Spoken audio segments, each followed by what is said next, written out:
Hey everybody, hope you're having a good weekend so far. Before I get into it, just wanted to share that Mrs. Dog and I made a little excursion yesterday. We took off work and went north, just for a little less than 2 hour drive north, and we went to see a fellow YouTube creator. Roots, Rocks, and Feathers is her main channel. She also has one called Reclusive Rebel. I believe she has one or two others. I can't remember them right now, but Roots, Rocks, and Feathers is her main one. Check it out.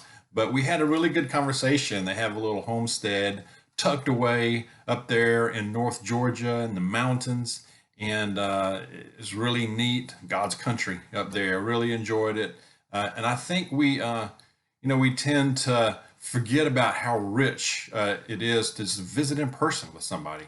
Good conversation, and she gave us some elderberries. They grow some elderberry bushes or trees out there, and she has chickens, and it's awesome. But the elderberry, she gave us some elderberry so we can try to make our own syrup from it. She gave us a sample of some she had already made. Very good, tasted good. So anyway, just wanted to share that. It was really good.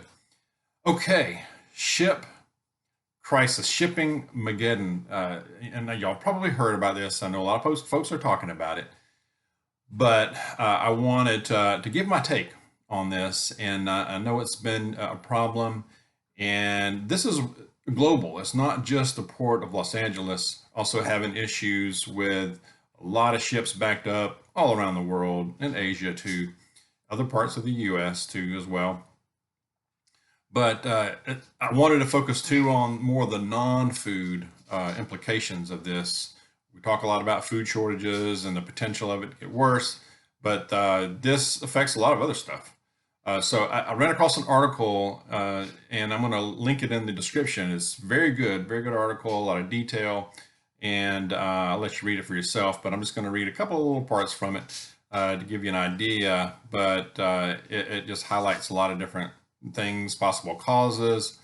But just real quick, it says that in the past few months, backlogs at Southern California ports have hit multiple records. The delays have caused shortages and price hikes, of course. This is threatening Black Friday holiday shopping. It could threaten a lot more than that. But anyway, a near record backlog of cargo ships, Southern California, serious ramifications for the U.S. economy. The buildup of cargo ships carrying key exports from China, including this is electronics, furniture, toys, threatens to increase shortages and price hikes in the United States ahead of the holiday season. This past Wednesday, Los Angeles and Long Beach had over 150 ships in port, including 95 cargo ships. This is unreal. I mean, it just keeps growing. And I can't help but think that this has larger implications that we just haven't felt yet. So this is something we need to follow, prepare for. A couple other things. Let's see, the compounding effects. It's talked about the compounding effects. It outlines some other things that are just causing this, and everything from vessel delays, of course, equipment shortages, labor shortages, a couple of other things here. Like I said, I'll link the description. Um, One key thing, it says the number of days it takes to transport an item from, say, Asia to its final destination has more than doubled. So it had a graphic here and it showed that typical transit time from the original port to its destination used to be about 35 days. Now it's more than double, it's 75 plus days. Crazy. And says the buildup of ships, Port of LA, shows no signs of abating in the coming weeks, but also experts, executives have warned the supply chain crisis of this will continue into 2023. We're just now getting close to October of 2021. I mean, what? So people don't think this is a big deal. I believe it is. It really is. And like I said, I mean, this has implications for, if you do Christmas shopping. I know not everybody's into that. We've scaled way back on that kind of stuff here at our house just in the last few years, actually. And we make it more about getting together and as a family and spending time with each other, and of course eating. So this, toys, electronics, furniture, just a lot of other general goods that I'm probably just leaving out here. Um, parts, parts for automobiles, trucks, farm equipment, manufacturing equipment, the stuff that we do manufacture here, uh, not just automobiles.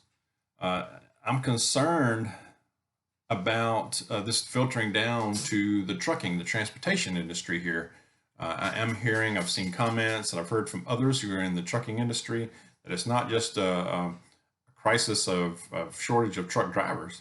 It's a lot of other factors in there, including support staff and in this industry and mechanics. So a shortage of good mechanics and parts, just getting parts to keep these things rolling. So any effect in that is just going to be felt where we shop. And other things, like I said, parts, the ongoing automobile computer chip crisis, that's just going to keep going. That's just going to keep being a problem for a while. Medications, a lot of that stuff's made overseas, over the counter and prescription meds. So think about that as you're preparing. Other things like raw materials, like rubber, and many other things that I'm just not even mentioning. Like I said, manufacturing and a lot of other things like that. Yeah, I'm just really concerned about how this is going to affect in the next few from weeks to the next month through the winter. So I'm very concerned about the winter. We're already seeing limits in the stores, limits on things like toilet paper. So if this really comes to a head, it could be a lot more than just toilet paper shortage and crisis. So yeah, let's think about that. Let's prepare for that. These backlogs, like I said, are worldwide, not just here. And I can't help but think, call me crazy, but I can't help but think that this has got a very coordinated kind of feel to it. Is it deliberate? I mean, I can't help but think that or wonder that at least. Now, I have no hard proof that it is. But I've heard others speak about this, and at first I was very skeptical. I'm like, no, no, no. But the more I think about it and look into it, is all of this just a simple, this could be blamed on the pandemic? I know there's some other factors. Can't blame all of that just on the pandemic. I don't think, just in my opinion. But is it deliberate? Is something more nefarious going on here? Are other nefarious forces at work? Like I said, it seems very global and coordinated. Uh, seems too coordinated to me. Uh, it seems like there's a lot more to all of this. It's interconnected, and it seems like there's just a lot more to this than meets the eye. Okay, I'm going to talk more about that. I'm going to dig a little deeper and talk more about this tomorrow, uh, God willing. I have the time, or soon, hopefully tomorrow, if I have it ready in time. So stay tuned for that. But share your thoughts on this. What are you seeing? Are you seeing a difference in the stores? Are you seeing limits on certain items? Now, I've heard about the toilet paper limits, but are you seeing them on other things? Mrs. Dog and I are going out later today, shore up some preps and just get our regular stuff. So we'll see how it looks out there as well around here. But anyway, let me know what you think and what you're seeing out there. But God bless you and be safe out there. Be aware. I'll see you very soon.